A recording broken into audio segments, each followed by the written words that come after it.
Figure 1.1 is a photomicrograph of a region of eukaryotic tissue. Some of the cells are in stages of mitosis. Identify which stage of mitosis is shown in cell E. Cell E क्या है? एक equator की metaphase. Metaphase. Metaphase.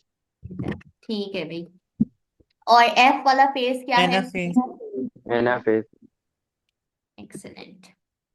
चलें जी, आगे बढ़ते हैं। ये अगला क्वेश्चन जो है ना, अच्छा, हमने ये बात डिस्कस की है ना कि जितने मार्क्स होते हैं उतना पॉइंटर आपने डालना है। यानी आप 1 मार्क है तो आप 1 पॉइंटर डालेंगे तो ठीक है, आपका अच्छा ग्रेड आ जाएगा, ए तक आ जाएगा। बट अगर आप डिस्टिंक्शन वाला पेपर करना चाह रहे हैं तो आप एटलीस्ट 2 से 3 पॉइंटर्स डालेंगे। बट अगर नहीं याद आ रहा तो एक ही लिखो, बट ढंग का लिखो। और एक लिखो जिसमें कीवर्ड्स हो। तो आप वो कह रहे हैं कि आपने function of microtubules in mitosis लिखना है। सो क्या फंक्शन होता है माइक्रोट्यूब्यूल्स का? फाइबर।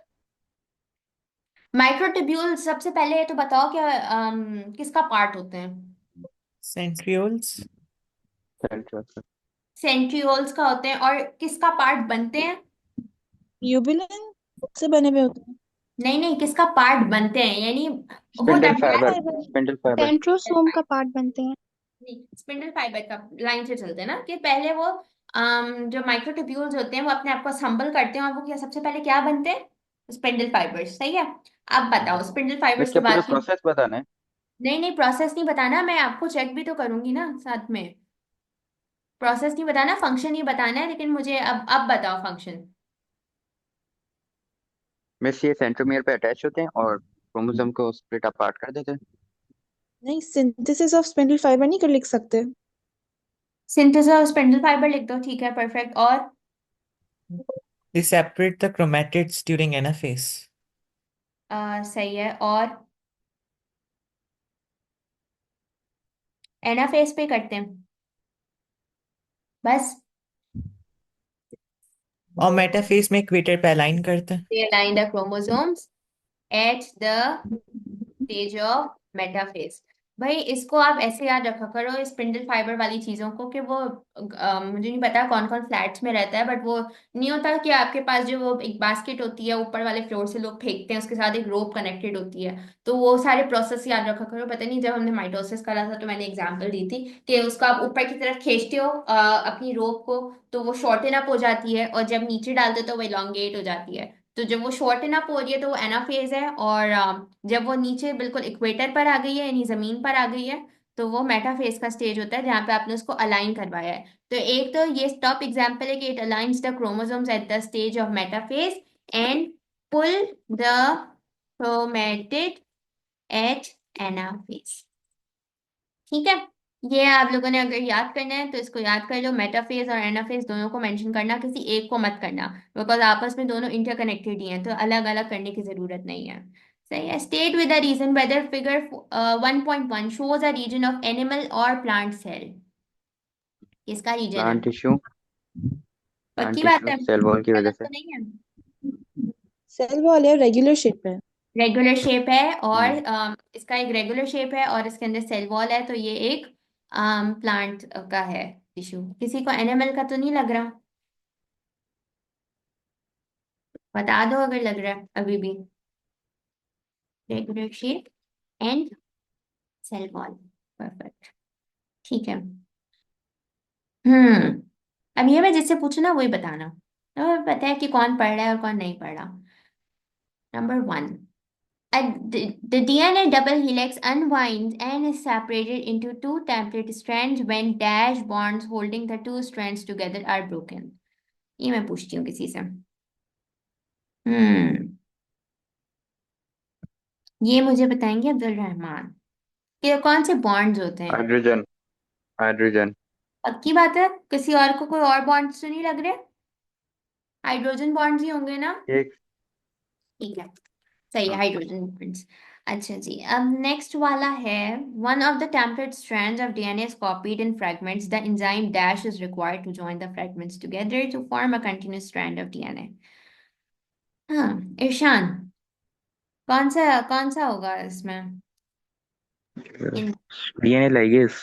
लाइगेस होगा। पॉलीमरेज क्यों नहीं है? पता नहीं। ठीक है, उसकी रीजनिंग पता है आपको? कैसे पता लाइगेज था कि पॉलीमरेज था? हमें वही आई थी। ओकाजाकी फ्रैगमेंट्स को तो लाइगेज ही ज्वाइन करता है ना। ज्वाइनिंग वाला काम जो है वो लाइगेज का है, बट लाइगेज जो है वो ऐसे ज्वाइन करता है कि वो फ्रेगमेंट्स को ज्वाइन करता है। ठीक है, अगर फ्रेगमेंट्स यानी छोटे वाले पार्ट्स की बात हो रही है तो हमेशा हम लाइगेज लिखेंगे। ठीक है, फ्रेगमेंट्स का वर्ड हमेशा आपको मिलेगा जहां आपने डीएनए लाइगेज मेंशन करना होगा, ये अपने पास कहीं लिख लो। ये आखिर तक याद नहीं रहता कि पॉलीमरेज करता है या लाइगेज करता है, तो लाइगेज के साथ हमेशा फ्रेगमेंट्स को आप जो है ना आपको साथ में मिलेगा। और फिर complementary DNA nucleotides are added to template strands.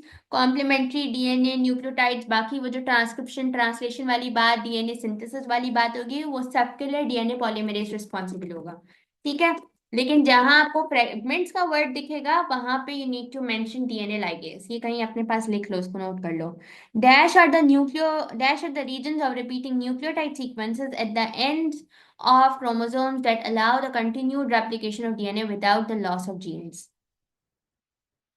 At the end of, telomere telomere no, ठीक है, परफेक्ट। कल हिरा और आरिफ थे। आरिफ चला गया अभी, टेलोमियर्स थे। तो मैं ये कह रही हूँ कि टेलोमियर्स, मैं ये पूछ रही थी कि अच्छा, टेलोमियर्स की वजह से कौन सी एक जेनेटिक बीमारी जो है वो एसोसिएटेड होती है?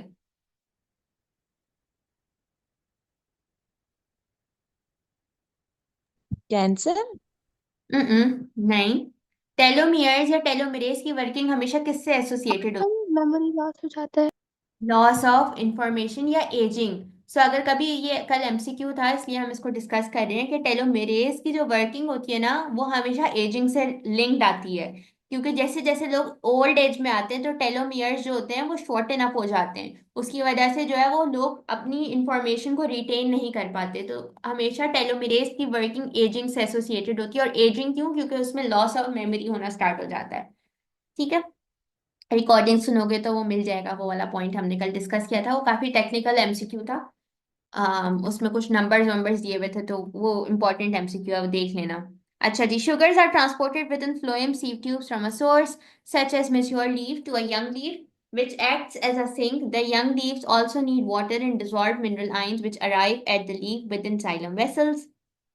Blah blah blah, ये मेन बात है। Suggest and explain why the quantity of sugar taken up by the developing leaves decreases to zero over time but the need for water increases. सोच के बताना। मिस वो mesophyll cells develop कर लेता है, या जो सेल्स जो पेलिसाइड होते हैं जो फोटोसिंथेसिस कैरी आउट करते हैं, तो इसलिए वो खुद फूड बनाना शुरू हो जाते हैं, और वो फोटोसिंथेसिस के प्रोसेस में वाटर चाहिए होता है, तो इसलिए वो इंक्रीज होता है। अच्छा, आप, मुझे अभी समझ नहीं आया कि आपने किस वाले पॉइंट को केटर किया कि वाटर इंक्रीज के पॉइंट को केटर किया या शुगर डिक्रीज को केटर किया? मुझे बताओ, वाटर की नीड क्यों इंक्रीज होगी, ये बताओ पहले। बिकॉज मीन्स वहां पे मिस जब वाटर शुगर्स की होंगे, नीड, एहतसाम बताओ, वाटर की नीड क्यों इंक्रीज हो रही है?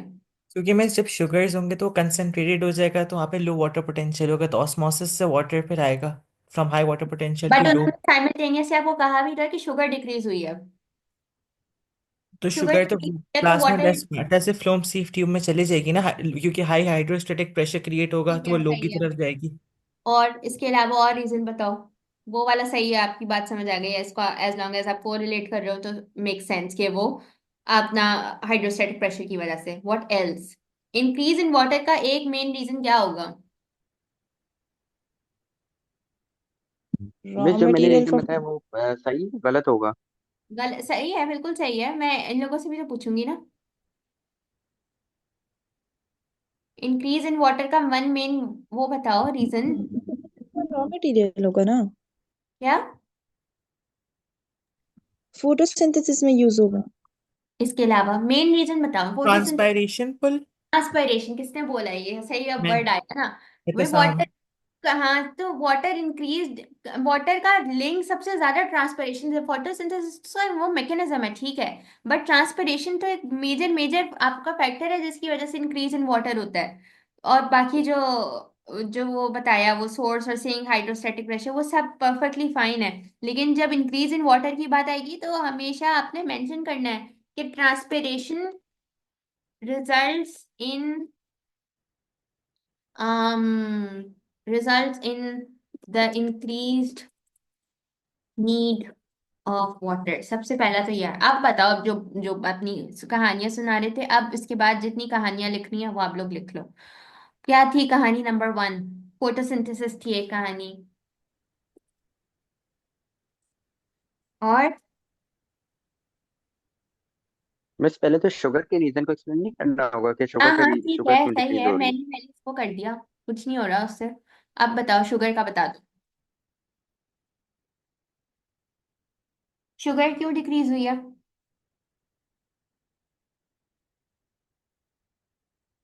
जब पूछती हो तो बताते नहीं हो। पूरा ग्रो हो चुका होगा अभी तक, क्या हो चुका होगा? फुली डेवलप्ड हो चुका होगा। क्या डेवलप हो गया? पहली साइड मेसोफिल्स वगैरह आ गए होंगे। सही है। और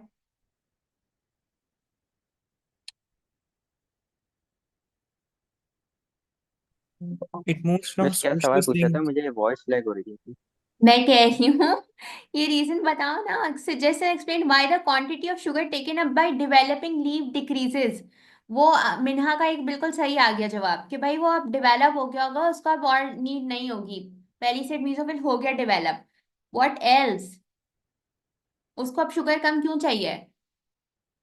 सोर्स सिंक वाला तो वो पॉइंट लाओ ना, सोर्स सिंक वाला। जैसे ट्रांसपरेशन में फंस गए थे, वैसे सोर्स सिंक में क्यों फंस रहे हो? सोर्स और सिंक के मेन वर्ड्स ऐड करो उसमें।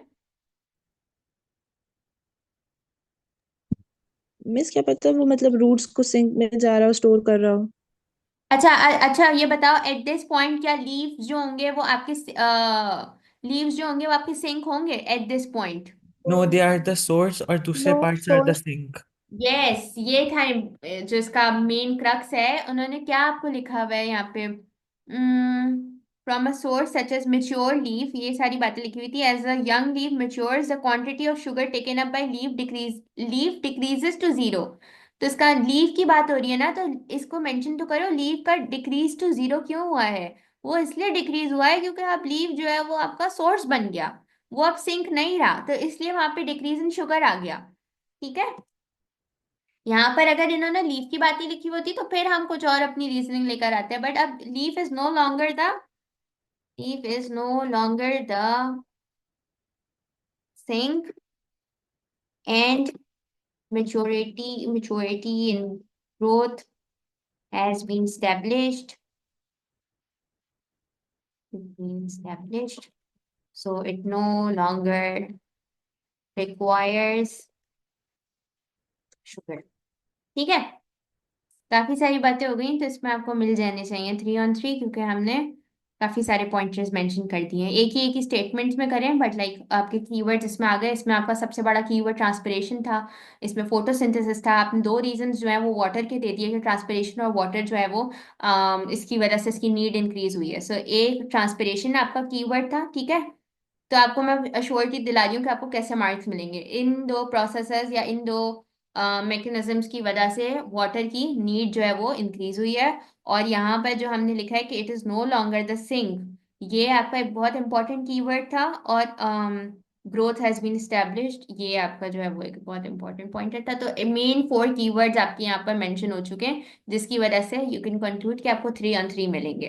ठीक है। अगर 3 बातें भी लिखोगे ना, transpiration no longer sink and growth has been established, तब भी मिल जाएंगे। बट अच्छा पेपर करके आना है आप लोगों ने। तो ये लो, आपकी ये चीजें जो है ना वो इम्पोर्टेंट है। अच्छा जी, अब आगे बढ़ते हैं। The features listed in table 2.1 are present in one or more of the three cell types: companion cell, phloem sieve tube और xylem vessel। आप टिक एंड क्रॉस लगाना है कि कौन सा फीचर कहाँ पे प्रेजेंट होता है। कंपेनियन सेल पे सबसे पहले बताओ, साइटोप्लाज्म होता है कंपेनियन सेल यस में? यस होता है। यस। ठीक है। सेल सरफेस मेम्ब्रेन होती है? यस। जी। ठीक है। लिग्निफाइड सेल वॉल होगी? नो। No. नो। और न्यूक्लियस होता है? Yes. यस। यस। यस। अब मुझे नहीं पता, मैं टिक इंसर्ट शेप करना पड़ेगा, बस मैं यस और नो लिख रही हूँ। यस। लिग्निफाइड सेल वॉल कहाँ पर होगी फिर? Xylem. Xylem xylem. Vessel. Xylem. Xylem में होगी, ठीक है। फ्लोएम सीव ट्यूब में होगी? नो। यस। नो। क्या चीज? फ्लोएम सीव ट्यूब एलिमेंट में लिग्निफाइड सेल वॉल होगी? नो। No. अच्छा जी, अब आ जाओ फ्लोएम सीव ट्यूब के साइटोप्लाज्म पे। साइटोप्लाज्म है? थोड़ा यस। बहुत यस। होता हाँ, साइटोप्लाज्म होता है। जाइलम में होगा? है। नो। नो। ठीक है। सेल सरफेस मेम्ब्रेन होती है फ्लोएम सीव ट्यूब में? यस। नो। होती है, सेल सरफेस मेम्ब्रेन होती है। जाइलम में होती है?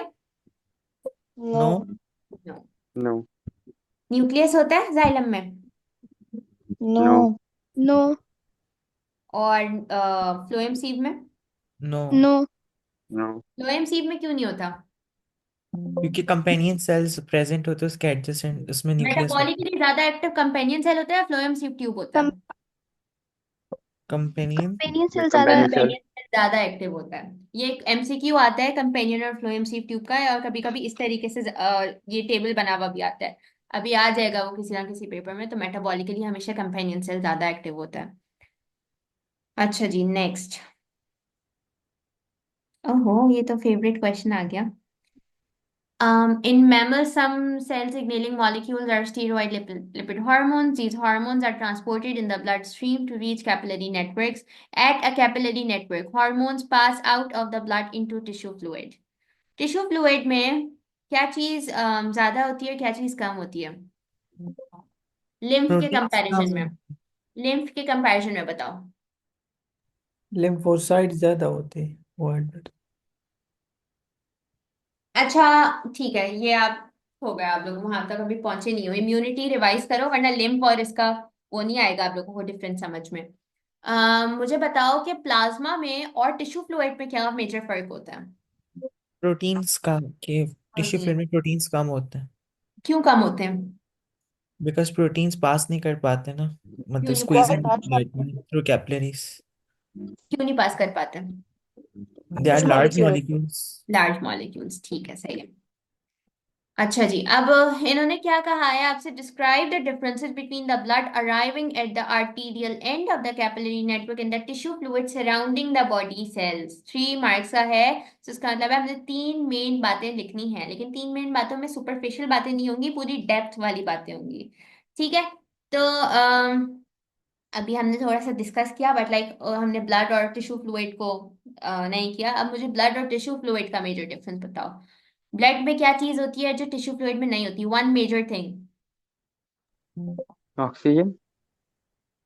उस बहुत दूर चलेगा, ठीक है। एक में हाई कॉन्सेंट्रेशन, एक में लो कॉन्सेंट्रेशन है, सही है। Red one blood cell. Red blood cells. Blood में आपका ब्लड एज आरबीसीज, सही है, नंबर 1। नंबर 2 आपने कह दिया भाई इसमें हाई ऑक्सीजन होगा बिकॉज ऑब्वियसली आर्टीरियल एंड से आ रहा है। और इसके अलावा एहतसाम, आपका वाला पॉइंट लिख दें, प्रोटीन वाला, या नहीं लिख सकते हैं आप? आई गेस लिख सकते हैं। लिख सकते हैं। रेड ब्लड सेल्स में ज्यादा आप प्लाज्मा प्रोटीन्स होते हैं। प्लाज्मा प्रोटीन्स कुछ याद है नाम वगैरह? ओ लेवल से कुछ याद है? क्लॉटिंग फैक्टर्स पढ़े हैं आप लोगों ने? यस मिस, वो फिब्रिनोजन क्लॉटिंग में हेल्प करता है। तो रेड ब्लड सेल्स में आपका फिब्रिनोजन होता है। तो इससे याद रखो कि जैसी चोट लगती है तो आपका क्लॉट बनता है ना। क्यों बनता है? क्योंकि उसमें प्लाज्मा प्रोटीन है। कौन सा प्लाज्मा प्रोटीन सबसे ज्यादा होता है? एल्ब्यूमिन और फिब्रिनोजन। तभी अगर सीबीसी की रिपोर्ट देखोगे तो ये सीरम प्लाज्मा के आए होते हैं प्रोटीन्स उसमें लिखे हुए। तो फिब्रिनोजन से अपने दिमाग में ये बात याद रखना कि ब्लड में एम्पल अमाउंट होती है प्लाज्मा प्रोटीन्स की। क्यों होती है? क्योंकि उसमें सबसे ज्यादा तो मैकेनिज्म क्लॉटिंग फैक्टर का है ना। तो टिश्यू फ्लूइड में आपके प्लाज्मा प्रोटीन्स कम होते हैं। कम होते हैं या बिल्कुल भी नहीं होते, ये वाले तो बिल्कुल नहीं होते। क्लॉटिंग फैक्टर्स वगैरह बिल्कुल नहीं होते, ठीक है। और कोई कौन से कोई चीज जो मेंशन करना चाह रहे हो? इसी से रिलेटेड है, क्लॉटिंग फैक्टर से कुछ मिलता जुलता एक छोटा सा कंपोनेंट। प्लेटलेट्स। प्लेटलेट्स। प्लेटलेट्स किस में ज्यादा होंगी, ब्लड में या टिश्यू फ्लूइड में? ब्लड में।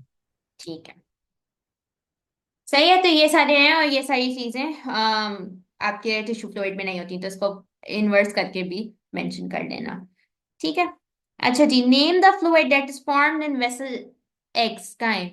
अच्छा, ये देखो वेसल एक्स टिश्यू फ्लूइड से क्या चीज लीक करती है? अभी डिस्कस लिम्फेटिक किया, lymph lymphatic fluid. Lymph fluid. Perfect. Lymph fluid. Excellent. चलो भाई आगे बढ़ते हैं। हाँ, सेल सिग्नलिंग। नहीं, ये तो कुछ और है। This is not cell signalling. Hormone S का है। अच्छा, ये रहा हार्मोन एस। इसकी इन्होंने की बनाई हुई है। It is a steroid hormone involved in cell signalling. Figure 3.2 shows a sequence of events that occur when hormone S enters target cell. Entry हो गई। अब बताओ क्या करें? क्या क्या दिया हुआ? सेल सरफेस मेम्ब्रेन रिसेप्टर्स दिए हुए काफी रिसेप्टर्स हैं, ठीक है। Explain why hormone S shown in figure 3.2 does not need to pass through a transport protein to enter the cytoplasm of the target cell. Does not होता है, need. Non polar होगा और स्मॉल साइज होगा। Small molecule होगा। सही है। और 2 marks हैं वैसे तो आप लोगों के, सफिशिएंट हैं। किसी और ने कोई चीज ऐड करनी है?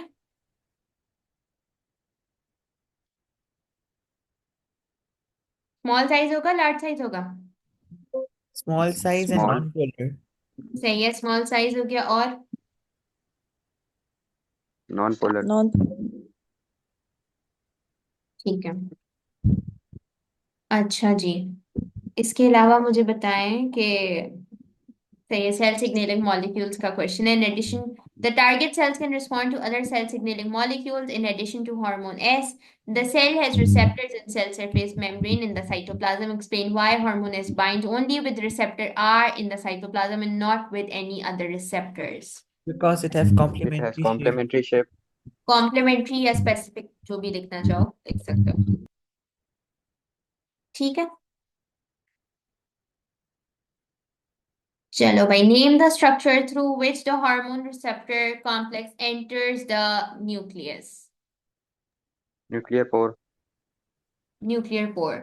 सब अग्री करते हैं न्यूक्लियर पोर ही होगा? यस जी मैं मिस। सब क्या कह Yes. मैं पूछ रही थी न्यूक्लियस में कैसे एंटर कर रहा है? न्यूक्लियर पोर ही होगा या कोई और जगह होगी? नहीं, न्यूक्लियर पोर। ठीक है। बीएनसी का प्रोसेस कहाँ है? बीएनसी। ठीक है, ये बताओ बीएनसी में क्या हो रहा है, बी में क्या हो रहा है? में सेमी, वो नहीं, ट्रांसक्रिप्शन हो रही है। ट्रांसलेशन या ट्रांसक्रिप्शन हमेशा Translation, I guess. ट्रांसक्रिप्शन है ट्रांसलेशन मिस। क्यों है ये? ट्रांसलेशन सिंथेसिस ऑफ नहीं, एमआरएनए। ट्रांसक्रिप्शन हो रही है, इसी में ट्रांसलेशन हो रही है। ट्रांसलेशन हो रही है तो डीएनए है, यानी आपका न्यूक्लियस के साथ जब भी कोई चीज होगी एमआरएनए बन रहा है, तो ऑब्वियसली इट्स ट्रांसक्रिप्शन एंड सी वाला इज ट्रांसलेशन। आप लोगों ने पढ़ लिया इसका मतलब है, सिर्फ आखिर के चैप्टर्स पढ़ने की जरूरत है। कल हम कौन से टॉपिक्स कवर कर रहे हैं उसमें, ईयरली टॉपिकल्स में? याद ही नहीं है। इतना मैं एक लॉस्ट हो इम्यूनिटी जाती तो हूँ। है उसमें। इम्यूनिटी है, और क्या है? ओ, देख के भी नहीं बताते, ऐसे बच्चे हैं मेरे तो बिल्कुल खोए हुए होते हैं। सेल और बायोलॉजिकल मॉलिक्यूल है मिस। और हाँ, तो इम्यूनिटी। बताओ इम्यूनिटी की तैयारी है? No miss. No miss. Name structure जी। क्या है जी? राइबोसोम। राइबोसोम। राइबोसोम ही है ना? कुछ और तो नहीं लग रहा किसी और को? वैक्यूल वैक्यूल कोई और चीज? मिन्हा का है? हीरा का है? दोनों भाग गई।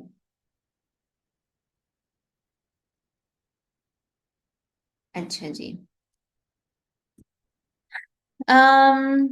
Cell signaling by hormone S results in the production of a functioning globular protein molecule composed of 3 identical polypeptide chain. After the synthesis of these polypeptide changes need to occur to form a functioning globular protein molecule. Outline the changes that need to occur to form the functioning globular protein molecule. क्या क्या उससे चलना sequence से? गंदे मंदे कुछ बीच से बोल। प्राइमरी, सेकेंडरी, टर्शियरी और फिर क्वार्टनरी, फिर आपको बताने पड़ेंगे कि कौन कौन से बॉन्ड थे, आयोनिक, हाइड्रोजन, अच्छा, और फिर पहले स्पेसिफिक। ये देखो कि ये 4 मार्क्स, 4 मार्क्स में हमें एम्पल अमाउंट ऑफ डिटेल लिखनी है। सो मैं यहाँ पे सिर्फ प्राइमरी और मैं यहाँ पे सिर्फ सेकेंडरी अगर लिख कर आ जाऊँ तो क्या मुझे मार्क्स मिलेंगे? सिर्फ ये लिख मिस दूँ, ये आप लिख तो बिकॉज क्वाaternary प्रोटीन उन्होंने लिखा है तो हमें टर्शरी तक तो लिखना है। तो आप तो आप बताओ कि ये प्राइमरी में क्या होता है, स्टेज बताओ प्राइमरी में होता। सिंगल पॉलीपेप्टाइड चेन फॉर्म होती है ना। Specific amino acid. Sequence of amino acid जो है वो डिसाइड हो रहा होता है। ठीक है, sequence and numbering of amino acid, यानी कि कितने अमाइनो एसिड जो है वो उसको ज्वाइन करेंगे उस चेन को बनाने में। तो ये अभी बेसिक कॉम्पोजिशन है कि sequence and number of amino acids यहाँ पे डिसाइड हो रहे होते हैं। सेकेंडरी में क्या होता है, सेकेंडरी का बॉन्ड का क्या होता है। फोल्डिंग होती है, फोल्डिंग होती है, हाइड्रोजन बॉन्ड जुड़ अल्फा जाते हैं। Alpha helix. अल्फा हेलिक्स और बीटा प्लेटेड शीट्स। ठीक है, अल्फा हीलिक्स और अच्छा एक क्वेश्चन आता है, पता नहीं किसको करवाया था, शायद आप लोग अभी तक नहीं आया है, जो इसमें बीटा प्लीटेड और अल्फा हीलिक्स की आइडेंटिफिकेशन आती है, एमसीक्यूज में आता है कभी कभी। यस मिस, देखा वो हुआ है, आती है। देखे सिलेंडर क्वेश्चंस। बना हुआ होता है। टाइप हाँ ऑफ एरो बना होता है बी हाँ, जो प्लेटेड पे। थोड़ा स्ट्रेट सी होती है वो बीटा प्लीटेड होती है, और जो हेलिकल शेप होती है वो अल्फा हीलिक्स होती है। ठीक है, इतना मुश्किल नहीं होता, अगर इसका एमसीक्यू आएगा तो हम कर लेंगे, मुझे याद आ रहा है मैंने टॉपिकल्स में कराया है। Alpha helix beta pleated folding होती है। इसके अलावा टर्शरी में क्या होता है, सारी इंटर बॉन्डिंग। बॉन्ड्स बनते हैं। कौन से बॉन्ड्स होते हैं, नाम बताओ। Hydrogen ionic, weak hydrophobic ionic bonds, और hydrophobic disulphide. Bond. Disulphide, hydrophobic interactions होती है नहीं होती। जी आर ग्रुप्स की होती हैं, आर ग्रुप्स आयोनिक बताएंगे। होती है, और आयोनिक हाइड्रोजन डाइसल्फोबिक हाइड्रोजन। अच्छा, और इसमें शेप कैसा होता है। कॉइल शेप होता है। 3D, 3D होता है ग्लोब्यूलर, बस। ग्लोब्यूलर होता है या स्फेरिकल उसको बोलते हैं। ठीक है, स्फेरिकल की स्पेलिंग स्फेरिकल। ठीक है, क्वार्टरनरी में क्या होता है। Folding of polypeptide chains. Quaternary में नहीं, मोर देन 2 पॉलीपेप्टाइड चेन्स होती हैं जो एक ठीक है, ये स्पेसिफिक। फोल्ड होती है ना। हम्म, मोर देन टू होंगी, मोर देन टू चेन्स की अगर कॉम्पोजिशन बन रही है तो वो क्वार्टरनरी हो जाएगा। सही है, बॉन्ड्स लिखेंगे इसमें।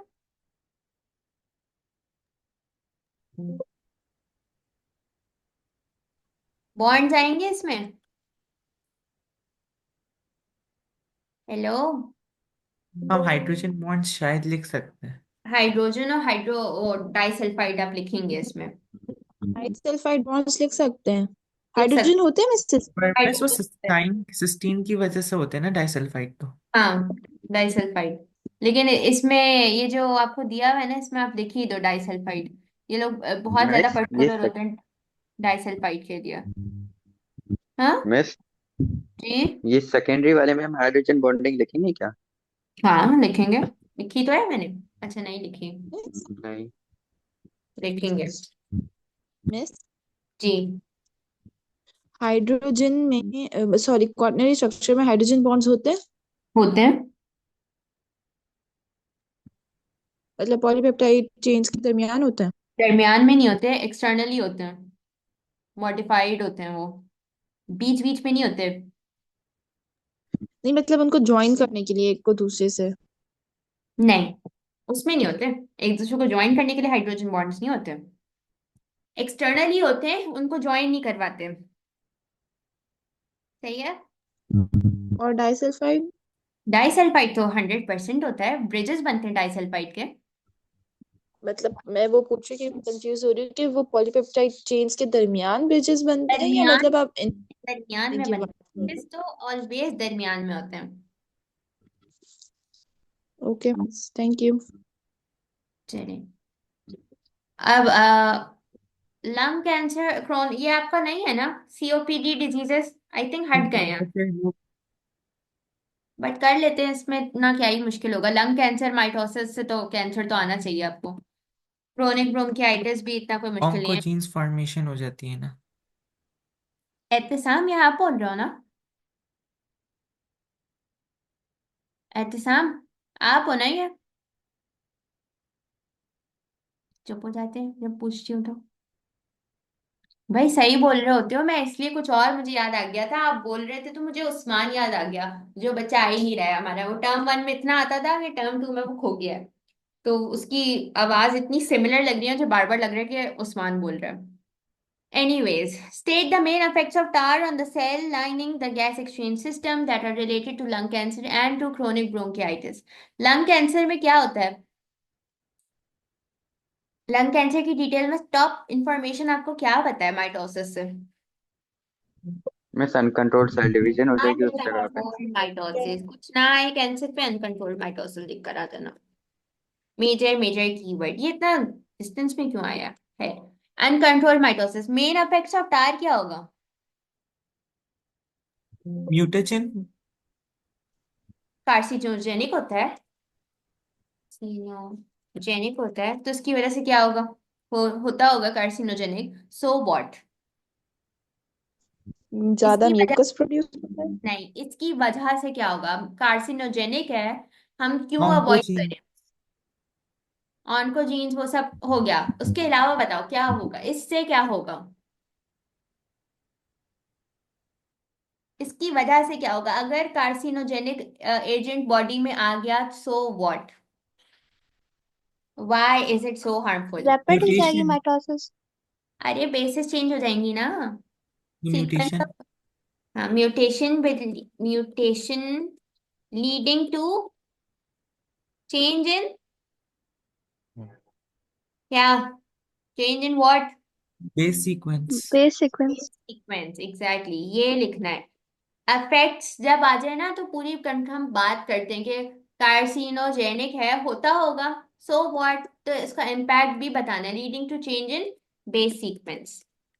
अच्छा जी, और इसके अलावा मेन इफेक्ट्स ऑफ टार में इसके एक बता दिया। कैंसर की वजह से और क्या होता है? मेटास्टासिस। सही है, वो भी एक चीज है, बट और क्या हो, मतलब एक जो कैंसर के लिए टॉप चीज है, जैसे एक अनकंट्रोल्ड माइटोसिस आपको याद है। ट्यूमर। ट्यूमर बनता है, ball of. Tumour. Lung cancer है, ट्यूमर कहाँ बनेगा? सॉरी। आगे बढ़ गए, कैंसर हो गया, अब तो ट्यूमर की कहानी तो छोटी सी होती है। ओ दैट। एक कैंसर के लिए एक और क्या बात, ये आ गए रहमान? जी जी आ गया। कल कहाँ थे आप? मैं दरअसल ना पिछले दिनों इवेंट्स पे था, इस वजह से नहीं आ पाया। कल अगर आप नहीं मिले ना मुझे टॉपिकल की क्लास में, मैंने नहीं सारी, कल हूँ लेकिन सैटरडे को नहीं आऊंगा क्योंकि कॉली नाइट है, बैच। कब तक है? नहीं वो एक ही दिन है, लाइक सैटरडे को है। अच्छा भाई, दिखा रहे टेंट्रम्स आप भी। बस नहीं मुझे नहीं पता टॉपिकल से, अगर आप नहीं हुए ना तो बस फिर देखना। नहीं नहीं मैं आऊंगा क्योंकि बात ही मैंने की थी। हाँ, बात ही आपने की थी तो आप आप आखिर तक बैठे रहेंगे फिर। नहीं नहीं चले, मैं आऊंगा। मुझे बताओ, मैं मोहम्मद रहमान, बताओ मुझे, लंग कैंसर, कैंसर में एक तो अनकंट्रोल्ड माइटोसिस होता है, एक तो ये होता है, इसके अलावा कैंसर के लिए एक और बात बताई गई है, वो क्या है? मैंने यही पढ़ा अभी तक, माइटोसिस। अरे तो माइटोसिस में एक और बात भी पढ़ाई है मैंने। क्या? एक मिनट याद करना। हाँ, कर लो याद, रिकॉर्डिंग देख लो जाके। हाँ। नहीं इतना टाइम नहीं लगता। मिन्हा हिरा कहाँ हो सब? भाई बताओ ना। मिन्हा को पता होगा। हाँ मिन्हा बताओ। नहीं मिन्हा मिस, कैसे? मुझे नहीं पता। सिर्फ आजकल सिर्फ केमिस्ट्री नजर आ रही है। ये देखो जरा भाई नो सेल डेथ, इतना सिंपल ये बात याद नहीं आ रही, सेल डेथ होना बंद हो जाती है ना, अपॉप्टोसिस खत्म हो जाता है कैंसर ओह में। Yes yes yes yes. हाँ हाँ, अब तो आएगा याद। अभी, आपने सही बोला। हाँ हाँ, अब तो आना चाहिए। क्रोनिक ब्रोंकियाइटिस में मैंने बताया था कि क्रोनिक ब्रोंकियाइटिस में क्या होता है कि जो आपका टार होता है, नहीं आपके सिलेबस में, फिर भी समझ लो, कुछ हो नहीं जाएगा आप लोगों को अगर थोड़ा सा ज्यादा पढ़ लिया, कि टार जो होता है वो आपके म्यूकस ग्लैंड और गॉबलेट ग्लैंड्स को इनलार्ज करा देता है, उनका साइज बढ़ा देता है, तो उसकी वजह से क्या होता है, म्यूकस की सेक्रीशन बहुत बढ़ जाती है, और फिर म्यूकस की सेक्रीशन की वजह से वो एक्यूमुलेट हो जाता है। जब एक्यूमुलेट होता है तो उसकी वजह से क्या होता है कि इंसान को बहुत खांसी होती है, क्योंकि वो रिमूव करना चाह रहा होता है बट वो रिमूव नहीं होता, एक्यूमुलेटेड ही रहता है। और फिर इवेंचुअली ये क्योंकि इतनी ज्यादा एक्यूमुलेशन हो जाती है, तो जो सीलिया होता है आपके पूरे रिस्पिरेटरी पैसेज का, वो सारा पैरालाइज हो जाता है। तो मैं उसको नहीं करवा रही क्योंकि सिलेबस में नहीं है, बट लेकिन कोई बात नहीं अगर थोड़ा ज्यादा पढ़ लिया तो।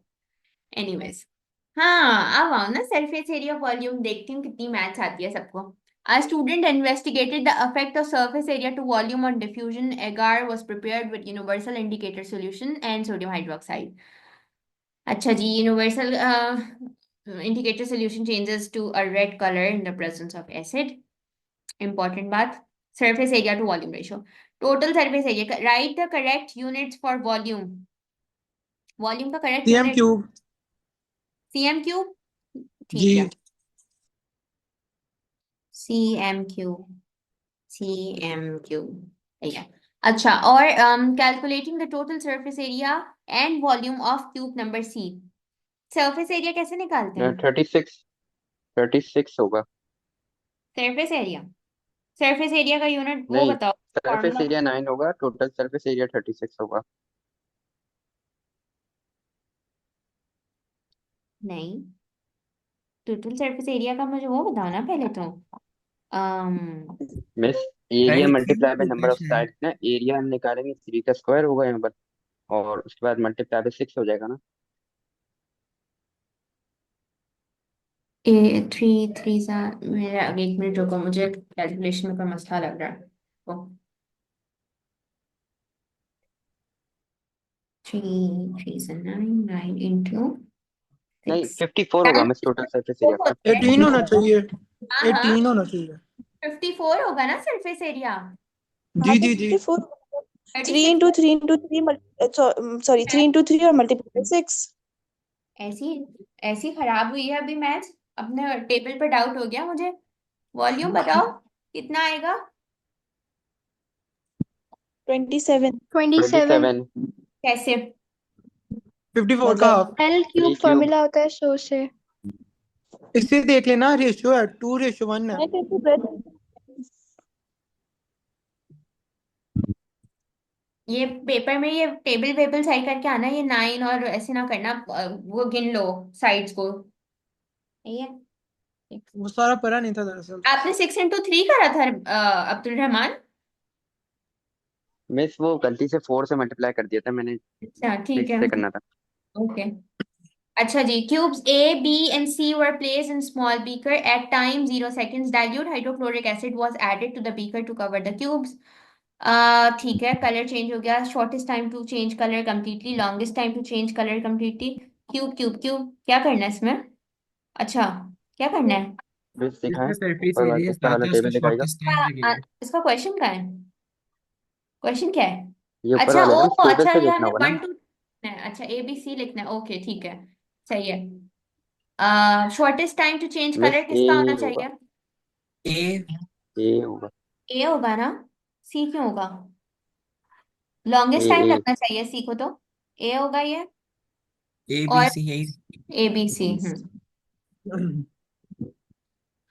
मिस जी. मिस इसमें मुझे बहुत कंफ्यूजन होती है, एक दफा एक्सप्लेन कर दे कि surface area to volume ratio कम होगा तो ज्यादा डिफ्यूजन होगी या ज्यादा होगा तो कम। किसी को करना है ये वाला part explain, surface area to volume ratio वाला? अगर सरफेस देख लें। एरिया ज्यादा होगा तो ज्यादा एरिया एक्सपोज होगा तो ज्यादा डिफ्यूजन हो सकती है। Surface area to volume ratio exactly क्या होता है? रेशियो बताओ, ये किस चीज का रेशियो है? सरफेस एरिया इंक्रीज होगा तो वॉल्यूम डिक्रीज होगा, दोनों इन्वर्स होते हैं ना। और तो मोहम्मद रहमान आप क्या बोल रहे थे? मैं कुछ नहीं बोल रहा। आपको तो कुछ बोलते ही नहीं है ना, यही तो सारा दुख है मुझे. मिन्हा ये बात समझ आई है? इनवर्सली प्रोपोर्शनल का रिलेशनशिप इनका समझ आया है? जी लेकिन मुझे ये नहीं समझ आता कि वो एक रेशियो की खास वैल्यू जो देते हैं उसका मतलब अगर छोटी वैल्यू हुई तो मतलब वो ज्यादा डिफ्यूज करेगा। कितनी छोटी वैल्यू है? ओवरऑल रेशियो की छोटी वैल्यू नहीं हो सकती, किसी एक फैक्टर की छोटी वैल्यू होगी उसमें. जितने सरफेस एरिया कम हो रहा है ना, वॉल्यूम का रेशियो तो सेम रह रहा है। हाँ तो सरफेस तो जो एरिया. टू मुझे आपकी बात नहीं क्लियर हो रही कि क्या वॉल्यूम द सेम है, सरफेस एरिया को क्या कर रहे हैं हम? हम सरफेस एरिया को अगर कम कर रहे हैं इधर वॉल्यूम सेम रख के है तो हमें लॉन्गेस्ट टाइम क्यों लगेगा? क्योंकि एक्सपोजर कम होगा ना उसका एनवायरनमेंट के साथ। लाइक ये क्वेश्चन है किसका था, एगर जेली का है ना। हाँ. ये क्यूब का जेली को। है. आई डोंट नो एगार है कौन सी है, बस ट्यूब लिखा हुआ है. जी जी जी। वो डाइल्यूट जो हाइड्रोक्लोरिक एसिड है उसको ज्यादा टाइम लगेगा अगर उसका सरफेस एरिया कम होगा, लाइक एक्सपोजर उसका कम रहेगा, जिसकी वजह से उसको ज्यादा टाइम लगना चाहिए कलर चेंज करने में। देखो उसका सरफेस एरिया आप यहाँ से लेकर आओ ना, ये तो इसकी सिंप्लीफाइड फॉर्म है। देखो 6, 24 और 54।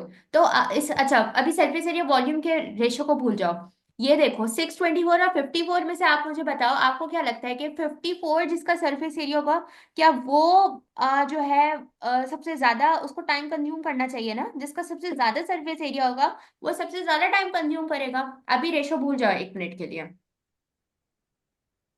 ये लोग जो बात कर रहे हैं ये लोग आपको रेशो से समझा रहे हैं, लेकिन बात सही कर रहे हैं। वो यही कह रहे हैं ना कि उसका जितना जितना कम सरफेस एरिया होगा उतना उसका जो है वो एक्सपोजर टाइम जो है वो रिडक्शन में जाएगा। तो ये 6, 24 और 54 की वैल्यूज देख के बताओ किसका आपको लगता है कि उसको शॉर्टेस्ट टाइम लगेगा अपना कलर चेंज करने के लिए, जिसका सरफेस एरिया सबसे कम होगा। जी, क्योंकि मतलब उसको सबसे जल्दी कर लेगा ना वो। हाँ तो यही तो हमने इसी को अगर सरफेस एरिया टू वॉल्यूम अगर कहानी नहीं समझ आती ना, बहुत सारे बच्चों को नहीं आती, कोई बात नहीं अगर नहीं आ रही, तो आप इस वाली चीज को फोकस कर लेना। सरफेस एरिया आपको हमेशा प्रोवाइडेड होगा। जिसका सरफेस एरिया कम होगा उसको सबसे कम टाइम लगना चाहिए, जिसका सरफेस एरिया सबसे ज्यादा है उसको ज्यादा टाइम लगना चाहिए। ठीक है। और जी। देखो ये रेशोज निकालना भी कोई मुश्किल काम तो नहीं है ना। 6:1, 24 और 8 को सिंप्लीफाई करा तो 3:1, 54 और 27 को सिंप्लीफाई करा तो 2:1। तो आप पता नहीं शायद इसमें कंफ्यूज हो रही हो कि 6, 3 और 2। तो टेक्निकली अगर देखें तो हमें लगेगा कि सी को जो है, यानी आपका मैं ब्रेन जो समझ पा रही हूँ, मुझे लग रहा है कि आपको लग रहा है कि सी को जो है वो सबसे कम टाइम लगना चाहिए था, बट ये तो इसकी सिंप्लीफाइड फॉर्म है।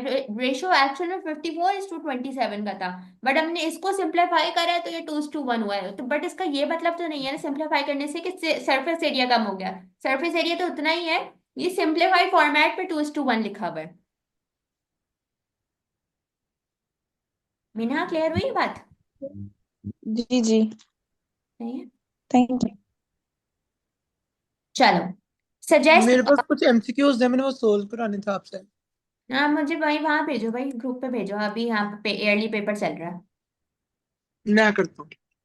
सम अच्छा एम्फीसीमा का क्वेश्चन हम छोड़ रहे हैं, emphysema is not in your syllabus अब। In humans blood that become oxygenated in the lungs reaches body tissues without coming into contact with blood that is deoxygenated. Explain how the blood that becomes oxygenated in the lungs is kept separate. आसान सा ये तो। Separate vessels होती हैं, artery और when. और एल्वियुलर wall present होती है। क्या होती है? एल्वियुलर वॉल। एल्वियोलर वॉल होती है। आप नाम गलत ले रहे हो। एल्वियोलर तो कोई और चीज होती है। और एल्वियोलर तो हार्ट की चैम्बर चैम्बर्स होते हैं। चैम्बर्स, हाँ बोल दो। ये एल्वियोलर वाला वर्ड मुझे कुछ और कॉन्ट्राडिक्ट कर रहा है। अच्छा चैम्बर्स होते हैं, इनके सेपरेट होते हैं, इनके अंदर वैल्व्स लगी हुई होती है। ए भी वैल्व्स बोल दो, वेंट्रिकुलर वैल्व्स बोल दो अगर बोलना चाह रहे हो, सेमी लूनर वैल्व्स बोल दो, लेकिन वो वाली एल्वियोलर मुझे नहीं आ रहा इस वक्त, रिकॉल हो रहा कि क्या था। हाँ तो देखो ऑक्सीजनेटेड ब्लड किस साइड पर होता है? Left side. ठीक है, और डीऑक्सीजनेटेड राइट पर होता है। सही है, इसमें तो किसी को मसला नहीं है ना, चेम्बर्स आते हैं ना सबको। नो मैम, अब मोहम्मद रहमान, सच में? मैंने चैप्टर नहीं पढ़ा। ओ लेवल अरे से मुझे याद है ओ मुझे तो। लेवल ओ है। लेवल वाला आता है, ओ लेवल वाला आता है। भाई ये तो समझ आता है ना कि आपका जो आपको लगता है कि, भाई का छोड़ो, बहुत कंफ्यूजिंग हो जाएगा। अगर आपको ये नहीं आ रहा तो फिर मैं और ही कंफ्यूज नहीं करूंगी। नहीं, मैंने ये नहीं पढ़ा, लेकिन चीज ये है कि ओ लेवल वाला आता है, लेवल्स वाला नहीं आता, वो भी चैप्टर नहीं पढ़ा। भाई ये तो पता है ना, लेफ्ट साइड में ऑक्सीजनेटेड होगा, राइट साइड में जी डीऑक्सीजनेटेड जी, होगा। इनवर्स इतना देखने। पता है। हाँ, इतना ही पता होना चाहिए, ये लिख कर आ जाओगे तो मिल जाएंगे मार्क्स। तो ये आपको पता है कि बिल्कुल ठीक है। ऑक्सीजनेटेड ब्लड जो है वो आपका लेफ्ट साइड पर है और डीऑक्सीजनेटेड राइट साइड पर है। इसके अलावा आप क्या लिख सकते हो कि इनके अंदर सेपरेट चेम्बर्स होते हैं। जो एक चेम्बर है वो पूरा आपकी पल्मोनरी सर्कुलेशन को लुक आफ्टर कर रहा है, दूसरा वाला आपका सिस्टमिक सर्कुलेशन को लुक आफ्टर कर रहा है। तो इनका मिक्सअप नहीं हो सकता, इनमें वैल्व्स लगी हुई होती हैं जो इनको बिल्कुल प्रिवेंट करती हैं। ऑक्सीजनेटेड ब्लड जो होता है वो कहाँ होता है? पल्मोनरी में होता है, वेन में या आर्टरी में? वेन में, आर्टरी में तो पल्मोनरी वे डीऑक्सीजन। में होता है शायद। ऑक्सीजनेटेड ब्लड जो होता है वो आपका पल्मोनरी वेन में होता है, तो इसका मिक्सअप होने का चांस ही नहीं है, क्योंकि एक वेन जो है वो पूरी डेजिग्नेटेड है to carry out oxygenated blood, और दूसरी जिसकी पल्मोनरी आर्टरी है वो डेजिग्नेटेड है कि वो डीऑक्सीजनेटेड ब्लड को कैरी आउट करवाएगी। तो देयर इज नो पॉइंट कि इनका आपस में कहीं पे भी मिक्सअप होगा, even if they are carrying out double circulation. ठीक है, ये सारी बातें आपने इसमें लिखनी है। लिख भी देती हूँ। Separate artery and when, I pulmonary मैंने ना सेपरेट। एक एमसीक्यूज आपको शेयर किया है, ग्राफ रिलेटेड है माइटोसिस का। आप इसका बता दें किस तरह सोल्व करना है, क्योंकि मेरा परसों लाइक ट्यूसडे को इसका टेस्ट है P1 का, मैं करा दूंगी, माइटोसिस। अभी कर लो, एक चीज तो करो, सारे लोग पोटैटो हो जाएं और मैं आपका नहीं नहीं, करवा बाद में, दूँ। हाँ, बाद में। बाद में कर दूंगी, डोंट वरी। ओके। चलो भाई। Cell structure X in figure 5.1 is a cytoplasmic channel with strands of cytoplasm passing through the cell walls of two cells. Name the cell structure X and state one function of this cell of the cell structure. क्या last है में ये? Set plasmodesmata. वही है। Plasmodesmata का क्या function होता है? नीचे circulation, cytoplasm cytoplasm connection contact, देता है। ठीक है। साइटोप्लाज्म को ट्रांसपोर्ट। कॉन्टैक्ट करता अच्छा वाला हाँ, नाम बताओ, कौन सी ट्रांसपोर्ट कराता है? है। Simplex cytoplasm pathway. में सिंपलेक्स। न्यूक्लियस। सिम्पला। प्लास्टिक, हाँ। Plasmodesmata carries out symplastic transport। चलो। ये आप फंक्शन में suggest लिख देते ना। हाँ, नीचे बस कैसा ही है ना, बस एक ही है। Suggest why researchers would not have investigated ribosomes as being the possible location for the synthesis of pectin.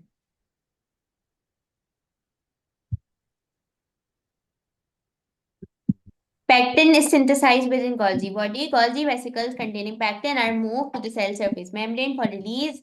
Researchers would not have suggested or investigated ribosomes as being the possible locations for the synthesis of pectin. Because ये protein वहां पे add होता है, Golgi में होता है, ribosome में नहीं होता। क्यों? ये मतलब ना, प्रोटीन, एक मिनट, एक मिनट। पेक्टिन राइबोसोम किस चीज को मैन्युफैक्चर कराता है? प्रोटीन। मतलब अमीनो एसिड्स। अमीनो एसिड्स को, ठीक है, प्रोटीन्स को कराता है। सही है। तो पेक्टिन क्या है? पैक्टिन पेक्टिन क्या? प्रोटीन है, आई गेस। क्या? ना, एक नहीं, नहीं है ना। नहीं नहीं नहीं नहीं नहीं नहीं, पेक्टिन तो प्रोटीन ही नहीं है। सॉरी, मैं गलती हो पेक्टिन गई। होता क्या है? पेक्टिन कार्बोहाइड्रेट है, जी जी जी पॉलीसेकेराइड जी है। जी जी जी। तो राइबोसोम्स क्यों नहीं हो सकते? Because ribosomes are protein involved in, synthesis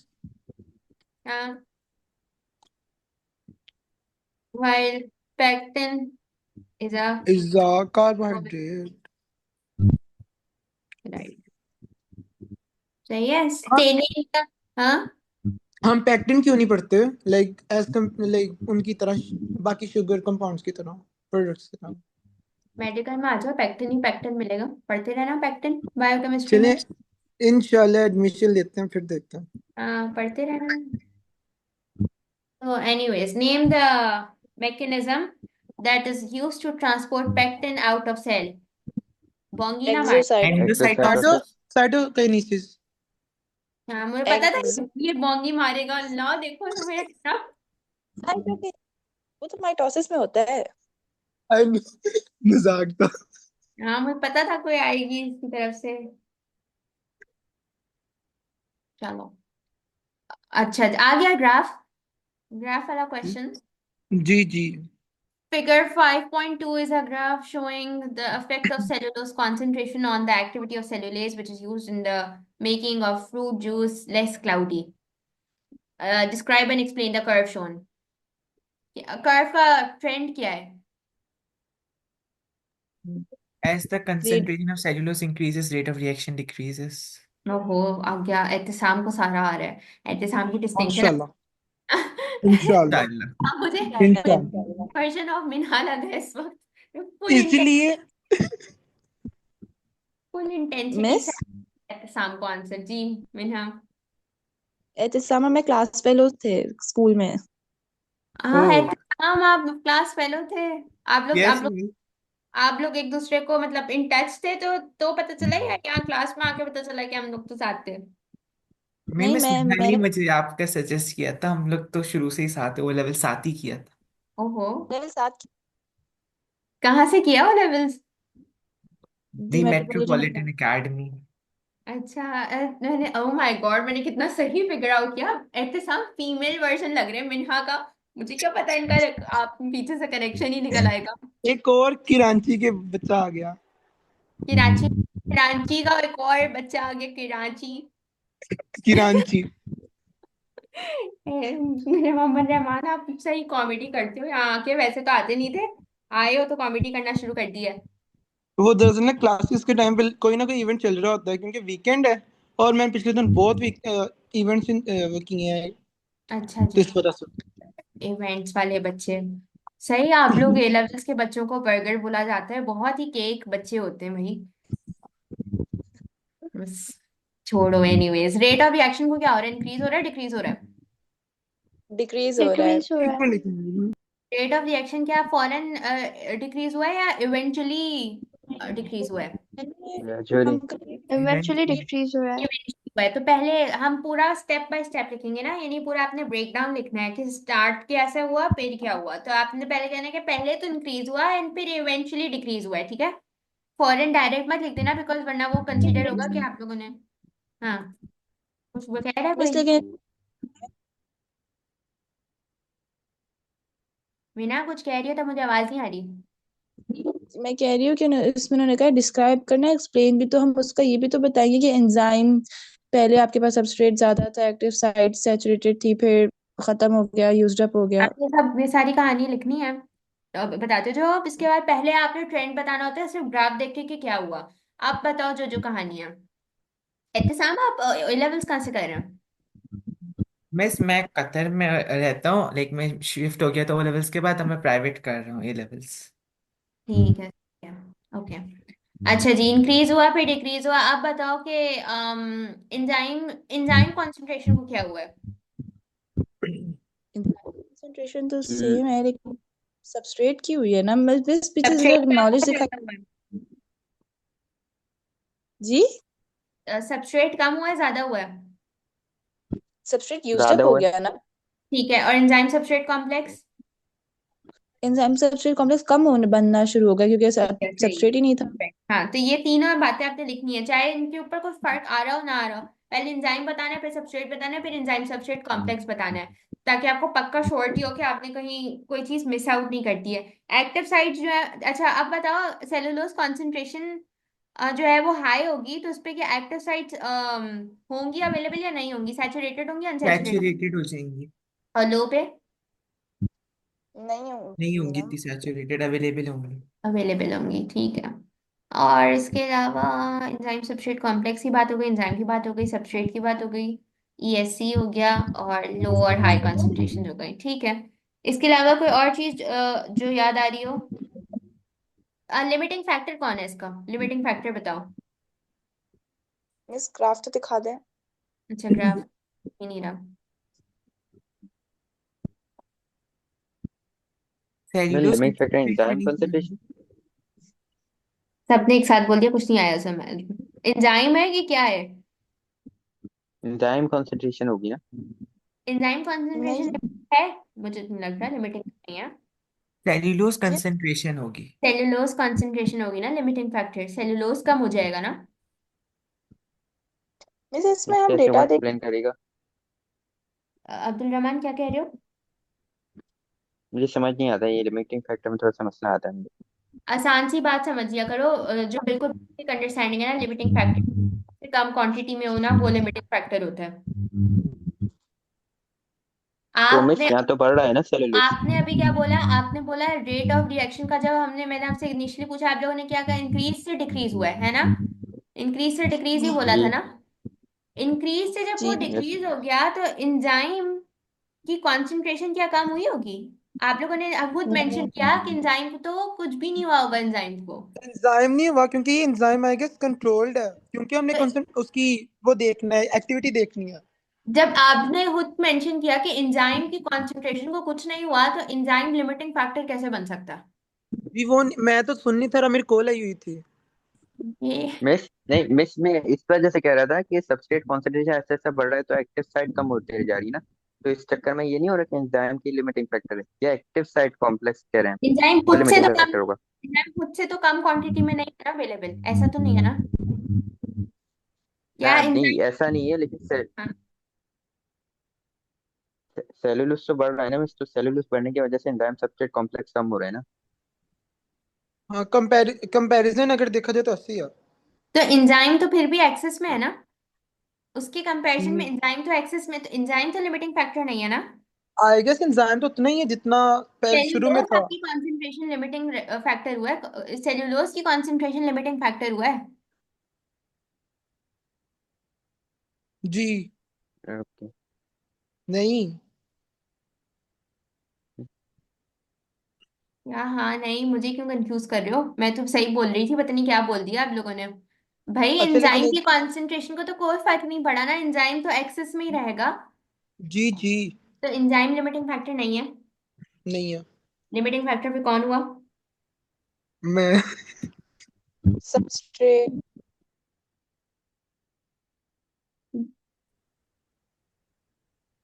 भाई पढ़ते हैं इसको दोबारा से।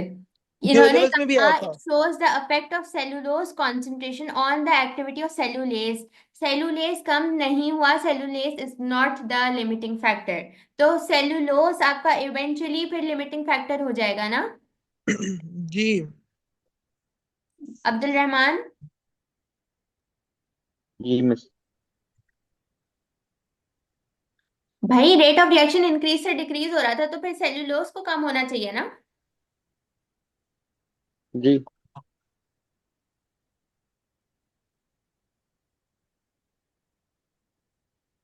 अच्छा, बी मैक्स क्या था? Maximum velocity of the enzyme. ठीक है, और के मैक्स, के एम वैल्यू कैसे निकालते हैं? हाफ ई एम मैक्स निकाल कर। ठीक है। ऑफ करते के हैं। एम और बी मैक्स का आपस में रिलेशनशिप क्या होता है? Michaelis mental constant. हाँ, रिलेशन क्या होते हैं, डायरेक्टली प्रोपोर्शनल, इनवर्स? इनवर्स होता है। इनवर्स होते हैं। वैल्यू कम। इंडिकेट क्या करती है? Affinity of an enzyme. एफिन एक्सेलेंट, ठीक है। अच्छा जी, अब हो जाएगा ये क्वेश्चन। अब ये यहाँ पे आपको कंफ्यूज नहीं होना, वी मैक्स सारा पूछिए, वी मैक्स क्या है, जी के जी क्या है, आपस में कैसे रिलेटेड है। In terms of changes in the interaction between enzyme and substrate, when ultrasound is used, suggest explanation for lower Km for pectinase and higher Vmax. आप सही सही बताना, कंफ्यूज ना होना इसमें कोई भी है। Km कम है तो Vmax ज्यादा होगा, why? Because inversely proportional relationship है। Km की वैल्यू अगर आपकी कम है तो उससे क्या इंडिकेट हो रहा है कि कि एफिनिटी। वी मैक्स ज्यादा है। एफिनिटी क्या है, जितना कम Km होता है उतनी हाय एफिनिटी हाय। ज्यादा एफिनिटी ज्यादा है उसकी। ज्यादा होती है। हाय। ठीक है, परफेक्ट। अच्छा, और इसमें अच्छा एक तो हम ये बता देंगे कि इनवर्सली प्रोपोर्शनल है आपस में, और लो के एम मीन्स हाई एफिनिटी। अच्छा, और बताओ, एक और पॉइंटर चाहिए 3 मार्क्स लेने के लिए। एंजाइम सबस्ट्रेट कॉम्प्लेक्स बन जाएगा। सही है, एंजाइम सबस्ट्रेट बन जाएगा। आपकी एक्टिव साइट ज्यादा कॉम्प्लीमेंट्री होगी, और क्या आ लो सकता है, एंजाइम कंसेंट्रेशन चाहिए सबस्ट्रेट होगी कॉम्प्लेक्स। सबस्ट्रेट की। रेट ऑफ रिएक्शन फास्ट होगा। हाँ, ये सब रेट ऑफ रिएक्शन वाला अच्छा हुआ है, रेट ऑफ रिएक्शन लिख लो। और ये लोअर कंसेंट्रेशन ऑफ सबस्ट्रेट पे एंजाइम अच्छा वर्क वर्क करेगा। अब ये इसमें से आपकी मर्जी है, आप इसमें से कौन सा पिक एंड चूज करना चाहो। ये 3 फैक्टर्स हैं, कोई भी एक लिख लेना तो 3 मार्क्स हो जाएंगे इसमें। अच्छा जी, explain whether the data shown in table 5.1 supports the recommendation that ultrasound can be used in the manufacture of fruit juices। अच्छा, इसके लिए तो पढ़ना पड़ेगा पूरा। recommendation that ultrasound can be used in the manufacture of fruit juices, so ultrasound use हो सकता है जूस बनाने के लिए? मर्जी है। अरे के एम वैल्यू देख के बताओ ना, हाँ या ना में जवाब दो, अच्छा, मर्जी है। अल्ट्रासाउंड यूज करें तो सेलुलेज की हायर हो रही है, लेकिन पेक्टिनेस की लोअर हो रही है और उसकी सेम रह रही है। आई गेस डिपेंड ऐसा करेगा, हमने हम पूरा क्या हाई कर रहे हाई हैं। की सेम, तो ये इसका मतलब है यूज तो की जा सकती है ना। यस। हाँ यस वी कैन यूज। कर रही है, ज्यादा बढ़ा रही है एफिनिटी को।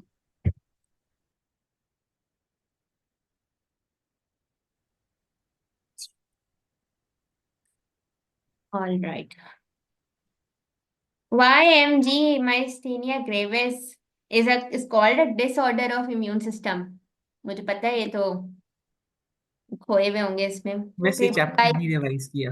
By chance auto immune disease का कुछ याद हो। ऑटो इम्यून डिजीज क्या होता है? It is an auto immune disease जिसमें बॉडी अपने आप को ही क्या करती है, अटैक करती है। Wow. Body attacks it attack attacks its own self cell. और 2 मार्क्स है, तो इसको डिसऑर्डर ऑफ इम्यून सिस्टम क्यों है? क्योंकि बॉडी अपने आप को अटैक कर रही है। जो आपका इम्यूनिटी का पूरा सिस्टम है वो डिस्टिंग्विश नहीं कर पाता between self antigen and between non self antigen. Self के होते हैं जो हमारे अपने एंटीजन हैं, और नॉन सेल्फ के होते हैं जो बाहर के बैक्टीरिया या वायरसेस के एंटीजन आते हैं। तो आपकी इम्यून सिस्टम जो है वो डिफरेंशिएट नहीं कर पाती between self and non self, और ये एक ऑटो इम्यून डिजीज है। बॉडी अपने आप को अटैक करती है। और हाँ, I think this would be एक, क्योंकि 2 मार्क्स सही है। On self, failure to distinguish between self and non self. सही है। अच्छा जी। क्या T lymphocytes are involved in stimulating the B lymphocyte? सही है। Researchers have been carried out has been research has been carried out on a vaccine that will provide a person with active immunity against these T lymphocytes and B lymphocytes। Active immunity याद है? Last वाले paper में कौन कौन था? पूरा चौकीदार की एग्जाम्पल दी थी मैंने। मैं एक्टिव। नहीं था। मिस मेमोरी सेल्स डेवलप होते हैं और वो पैथोजन इंजेक्ट करते हैं ना बॉडी में थ्रू वैक्सीनेशन। ठीक है। और वैक्सीनेशन कौन सी टाइप ऑफ इम्यूनिटी होती है? ये बहुत टॉप क्वेश्चन आता एक्टिव एक्टिव है। आर्टिफिशियल। नो हाँ, मिस, पेसिव पेसिव इम्यूनिटी एक, एक होती है वो, पेसिव एक्टिव होती है। पैसिव आपकी एंटीबॉडीज होती हैं। एंटीबॉडीज अगर इंजेक्ट की गई हैं तो वो पैसिव है। यस। वैक्सीन तो आर्टिफिशियल एक्टिव है। ये बहुत एमसीक्यू आता है, इसको मिस्टेक नहीं करना, रिपीटेड एमसीक्यू है। वैक्सीन्स क्योंकि अपने अंदर क्या कंटेन करती हैं, एंटीजेंस कंटेन करती हैं, जिसकी वजह से जब आप वैक्सीन इंजेक्ट करते हैं किसी को, तो उसकी वजह से क्या होता है, आपके अंदर इम्यून सिस्टम जो है वो ट्रिगर होता है। इम्यून सिस्टम क्या करता है? आपके ये लिम्फोसाइट्स की क्लोनल सिलेक्शन करवाता है, इनका माइटोसिस होता है। फिर इसमें से एक सेक्शन क्या बन जाता है, मेमोरी सेल्स का बन जाता है। और फिर जो लिम्फोसाइट्स होते हैं वो क्या बनते हैं, प्लाज्मा सेल्स बनते हैं। प्लाज्मा सेल्स क्या प्रोड्यूस करते हैं, एंटीबॉडीज प्रोड्यूस करते हैं। और मेमोरी सेल्स क्यों होते हैं? ताकि अगर दोबारा कभी इन्फेक्शन हो जाए किसी को, तो वो जल्दी से अपना सेकेंडरी रिस्पॉन्स बहुत इमीडिएट शो करते हैं। तो मुझे सबकी चुप देख के अंदाजा हो गया कि किसी ने अभी इम्यूनिटी पढ़ी नहीं है। मिस मैं मैं एंटीजन इंजेक्ट होगा, इस बात से अग्री करते हो? आई यस। गेस एंटीजन इंजेक्ट हुआ तो उसकी वजह से इम्यून सिस्टम ट्रिगर होगा। होगा। यस होगा। जब इम्यून सिस्टम ट्रिगर होगा तो उसकी वजह से जो आपके वाइट ब्लड सेल्स हैं, जिसमें लिम्फोसाइट्स को अगर हम पिक एंड चूज करें, तो क्योंकि लिम्फोसाइट एंटीबॉडीज बनाने के लिए रिस्पॉन्सिबल है, तो लिम्फोसाइट्स एक्टिव होंगे। इनकी क्लोनल सिलेक्शन जी होगी कि जी। कौन से। मुझे पता है मोहम्मद रहमान को कुछ नहीं समझ आ रहा, जी जी तो सबसे ज्यादा बोल रहा है। फिर इसका माइटोसिस Then होगा। अब माइटोसिस, मेमोरी सेल्स जब प्लाज्मा सेल्स बन जाएंगे। ओ plasma wow. Cells and memory cells बनेंगे। ठीक है। और फिर जो प्लाज्मा सेल्स हैं वो क्या करते हैं? Plasma cells are responsible to release antibodies. बस साइटोकाइंस क्या कौन रिलीज करता है? Neutrophils, macrophages. ओके। केमिकल्स है ना वो, तो वो उसमें इन्वॉल्व होते हैं। अच्छा, और उसके बाद जो आपके मेमोरी सेल्स होते हैं वो आपका सेकेंडरी रिस्पॉन्स को स्पीड अप कराते हैं। अब ये पैराग्राफ खुद बना देना, मैंने जल्दी जल्दी लिख दिया। State the disadvantage of prescribing antibiotics as a preventive measure against TB. Preventive measure है, हुआ नहीं है। प्रिवेंटिव मेजर में हम अगर किसी को एंटीबायोटिक, अगर मैं कहूँ कि बैक्टीरियल फैल गया और मैं पहले से एंटीबायोटिक लेना शुरू कर दूं, क्या टॉप रीजन? रेजिस्टेंस डेवलप हो जाएगी। बस, नथिंग एल्स, रेजिस्टेंस लिख कर आ जाना। एंटीबायोटिक्स में तो वाओ। रेजिस्टेंस के अलावा कुछ और होता ही नहीं है। अच्छा बस जी। रेजिस्टेंस लिखते हैं। नहीं, 1 मार्क का तो रेजिस्टेंस लिखना। अच्छा, वो और भी है, लगा खत्म हो गया पेपर, खत्म क्यों नहीं हो रहा मुझे भी लास्ट ये तक? लगा था। मैं खुश सैड होके लाइफ। बैठ गई। अच्छा जी। क्या है question? It is a summary of some of statistics published by UNAIDS about HIV for the year 2017. ठीक है। Globally, 36.9 people were living with HIV, 35.1 million adults and 1.8 million children. फिर इनको आर्ट दिया गया, यानी HIV की जो थेरेपी होती है, एंटी रिट्रोवायरल थेरेपी। रिट्रोवायरल इसलिए बोला जाता है बिकॉज HIV का अपना जो वो होता है न्यूक्लियर मटेरियल, वो RNA होता है, लेकिन बॉडी में आने के लिए वो अपने आप को रिट्रो करता है, यानी DNA कन्वर्ट करता है अपने आप को, और फिर दोबारा RNA बन जाता है, just to get entry in human body. उसके आर्ट किया गया, प्रोवाइडेड विद आर्ट, यानी एंटी रिट्रोवायरल थेरेपी दी गई। 47% of the people provided with ART while still living with HIV do not have detectable levels of the virus in their blood, but इसमें से कुछ लोग जो हैं वो मर गए, जिनको आर्ट नहीं दी गई थी, और 1.8 million people became infected with HIV. वाह। With reference to information in figure 6.1, discuss the importance of these statistics. मतलब अगर That HIV बॉडी में होता है तो इतनी जल्दी लोगों को उसके सिम्टम्स नहीं शो होते। और उसका स्प्रेड जो है वो बहुत रैपिड हो जाता है, यानी कि उसका पता नहीं होता, तो उसका स्प्रेड जो है वो ज्यादा हुआ होता है, और पांच इसके में से नहीं। ट्रांसमिशन का रिस्क बहुत होता है HIV में। क्योंकि एक तो अगर किसी मदर को HIV है, और वो जो है वो उसकी प्रेगनेंसी का टाइम पीरियड चल रहा है, तो उसमें प्लासेंटल ट्रांसमिशन से जो बच्चे भी होंगे उनमें HIV वो पॉजिटिव होंगे, और जिनको होता है उनको फौरन से पता नहीं चलता। और हो सकता है कि बहुत सारे लोग जो है उनको आर्ट नहीं दी गई हो, मतलब आर्ट का जो, यानी ART का जो ट्रीटमेंट है वो सबके लिए एक्सेसिबल नहीं। पाकिस्तान में तो कोई सोच भी नहीं सकता कि आर्ट कोई चीज भी है, मतलब ठीक है, वेस्टर्न वर्ल्ड का तो फिर पता होगा। कला है। ठीक है। तो अंडर डेवलप्ड कंट्रीज में नहीं होगा ना इतना।